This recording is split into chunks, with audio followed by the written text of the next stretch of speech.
We are playing black. And this game won't quite push us over 1500, but it'll come very close. Okay, d4. Good. All right, let's deviate a little bit from the queen's gambit. Let's go knight f6. I'm feeling a little bit more adventurous. Okay, e3. Okay, so basically e3 is a Colle, and this, here it makes sense to go d5 and transpose to a queen's pawn game setup. All right, c3. This is a traditional Colle setup. Now, there's two ways to play this for white. White can play f4 and go for the reverse stonewall. Or white can go bishop d3 and go for the Colle. But c3 is inaccurate. And it's important to detect these subtleties in the opening. So why is it inaccurate? Because it turns out that white should actually go bishop d3 straight away. By going c3, white is giving us an extra opportunity to do what? To develop a piece onto a particularly nice square. Now we can play bishop f5. And in the event of bishop d3, well, that bishop trade favors black. The whole point of the Colle is to preserve the light squared bishop, not to trade it. Now, in fact, we don't have to rush with bishop takes d3, and we have a very nice positional move, which I think some of you might not see intuitively. I think a lot of you might be thinking about bishop g6, but there is another way of preserving the tension and offering a change of pawn structure, which I mean, the resulting pawn structure I really like. So g6 is close, but not g6, but rather e6. Yeah, so e6 is the move I enjoy here. And in the event of a trade, we've got this massive, oh, there we go, excellent. I'm glad he took, because now I can explain what to do in this structure. Okay, queen d3, that's a good move. We need to be careful, tactically. Tactically, we need to be careful for one move, because if we go g6, those with a sharp tactical eye might see that queen b5 check is a threat, forking the king and the pawn. Same after knight e4, there's queen b5 check. So we have to play queen d7 to defend both at the same time. Now again, we need to be careful for a couple of moves. The knight is coming to e5. Now, you can go knight c6, but if you'll remember, I don't particularly like to block the c-pawn in queen's pawn game openings. So I would much prefer to go bishop d6 here. And if knight e5, we just take it and then, for example, go knight e4. That's not a good trade for white. Okay. Castles, we also castle. And then we can play rook e8 just to prevent knight e5 and clamp even further down on the center.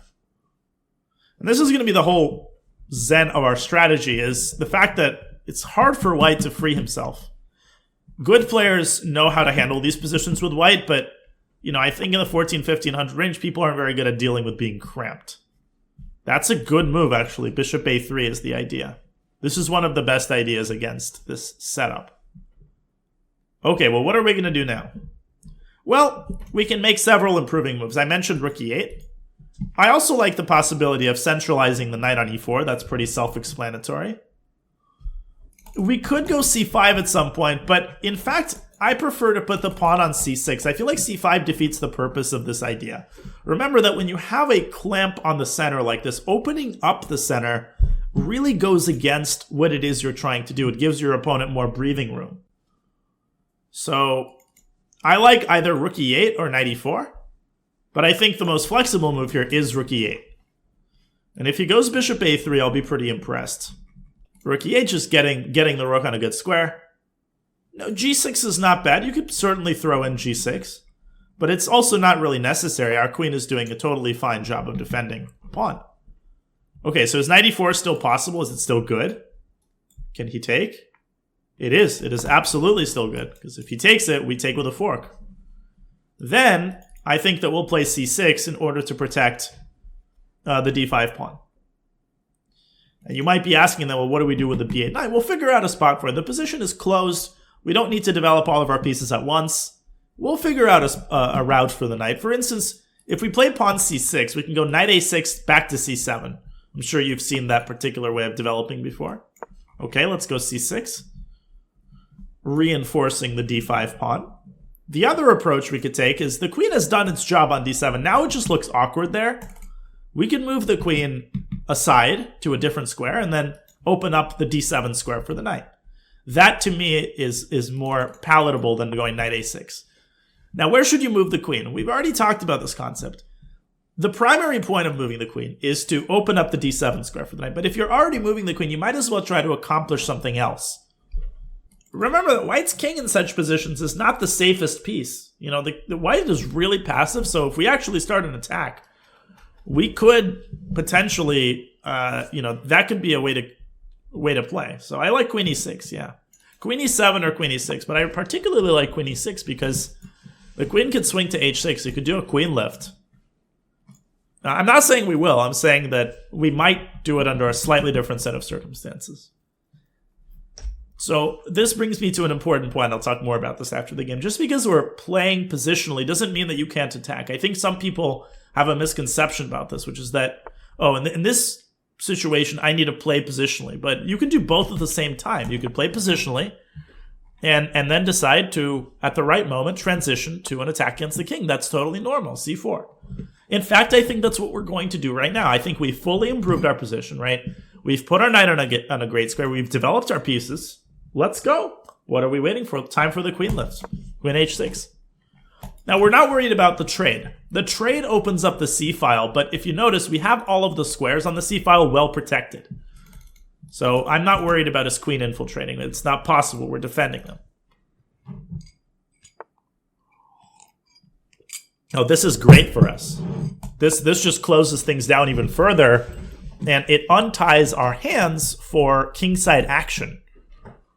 And now winter is coming for his king, trust me. g5 might run into g3. Okay, he goes g3 anyway.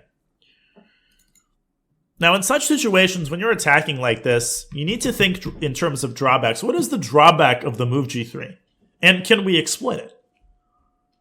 The answer is, well, you tell me. What's the drawback of that move? It weakens h3. So let's put our monkey hats on, our monkey brain on. Can we exploit it? Well, yeah, I think we can, right? We can put a queen on h3. Why is that good? Because once we have a queen on h3, we can then bring this knight to g4, and that creates a situation which I'm sure you've seen before, where essentially white is totally helpless. And this one flimsy knight on f3 is saving white from death. In addition, you might be familiar with ideas of sacrificing on g3 in certain positions, although here it's not as appetizing. So there's multiple approaches here. We could also lift our rook to h6, but the best thing we could do here is to go knight df6, knight g4. Now you might say, well, why do we need to play queen h3? Why can't we just go knight f6 immediately? And you can. You can certainly go knight df6 here. The problem is that white sometimes can go h4 and keep our queen out of h3. Is it necessary to respond to this move in some way, or we can continue accomplishing our plan? It's not a terrible move if he follows it up correctly, I'll put it that way. Now let's continue, knight df6. We take a second to see if this does anything. It really doesn't. And then we continue. Knight df3, we play knight g4 anyway, and white's position totally collapses. Okay, well, we could play knight g4 anyway, although I guess we give up f5 there. But it doesn't matter, as I'll show you guys. The reality is that the f5 pawn is totally unimportant here.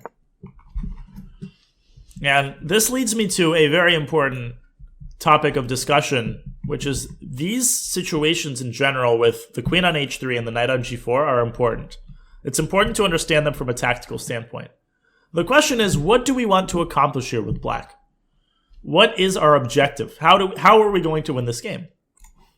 Well, we're going to win this game by distracting the knight from f3, right? We need to get this knight off of f3 somehow. Okay, well, you might consider how you can do that. You can really only do that with a knight. And as you guys are correctly indicating, as soon as you know what to do, you see the move. It's knight g5. Now, our opponent is playing very resiliently. He can go knight e1. He can make it difficult for us. Okay, no, he didn't make it difficult for us. He made it easy for us. He made it easy for us. But it was already over. Let me start from the end. What would happen if white goes knight g to e1? So in such situations, it's also important to be flexible, right? One of the objectives is to get rid of the knight on f3, but there is also a brute force approach. We can ultimately crash through by overloading the h2 pawn, and there's an idea that didn't go anywhere. That idea is just to play rook e6. The knight's chilling on g5. And if queen takes f5 happens, well, the simplest win is knight takes f3, and again, switching back to the other idea. Noticing the alignment of the queen and the knight and going rook f6. And this simply wins the knight, followed by checkmate. But if he doesn't take on f5, then we go rook h6 and knight takes h2. And there's one important, or not important, but there's one cool idea. Knight takes h2, knight takes g5. Oh, I guess this is made, but I've seen cases where people drop the knight back to f3. This is also a cool tactic in queen h1.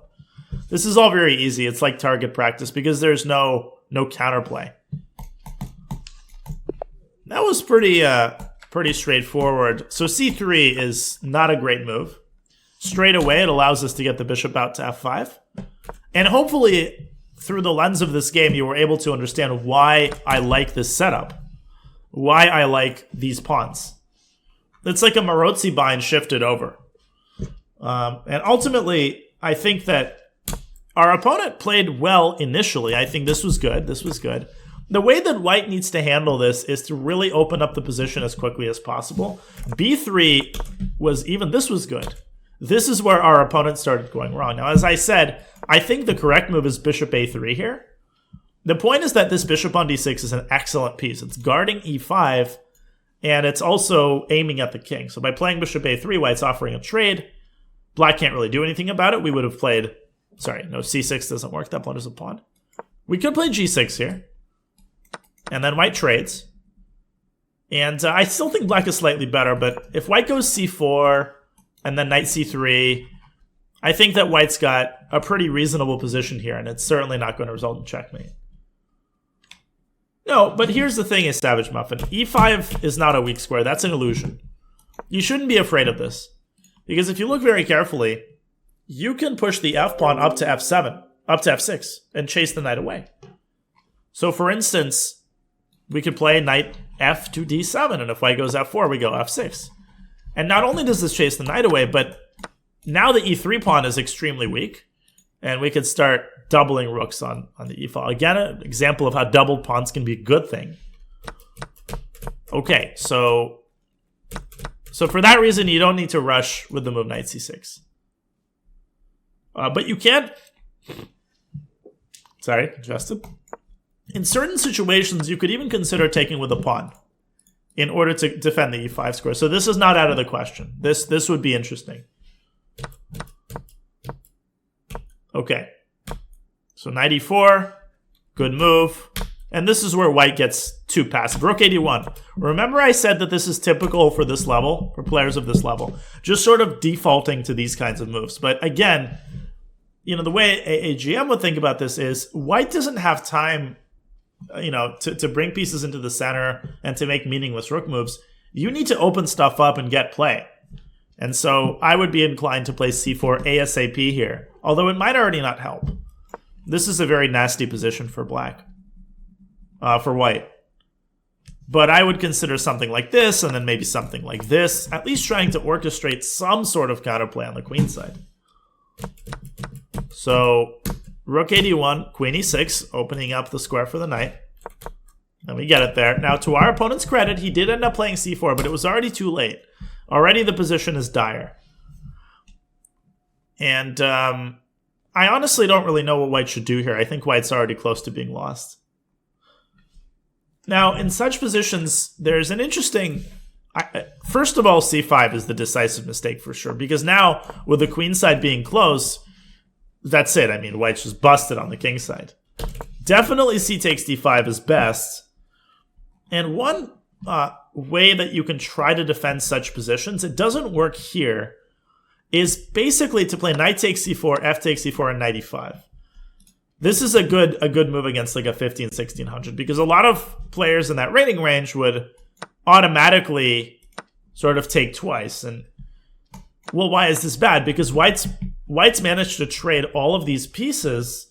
The attack is no longer that dangerous, And in fact, white has massive counterplay. And even if I didn't have that move, white would have this massive outpost for the rook and a lot of play along the d file. White would have a very solid position, actually. So what would be the correct approach in this position for black? Black does have an incredibly nasty move. Yeah, the move is f6, of course. Knight g4 is forced, otherwise it's mate, and now queen h5, and white is in huge trouble anyway. But just remember this concept of basically giving up 1 or 2 pawns in order to get rid of the attack and force your opponent to win a different kind of position. I've shown you examples of that. Yeah, once this happens, we go queen h3, and the game is over. Go knight f6, knight g4, just very consecutive, simple attacking chess. And then the small tactic knight g5, overstraining white's defensive resources. Too passive. And that's all she wrote. Short and sweet, ladies and gentlemen. Okay, well, I hope you enjoyed the games. We are at 1500, and I'll see you guys later. Thanks for hanging out. Bye.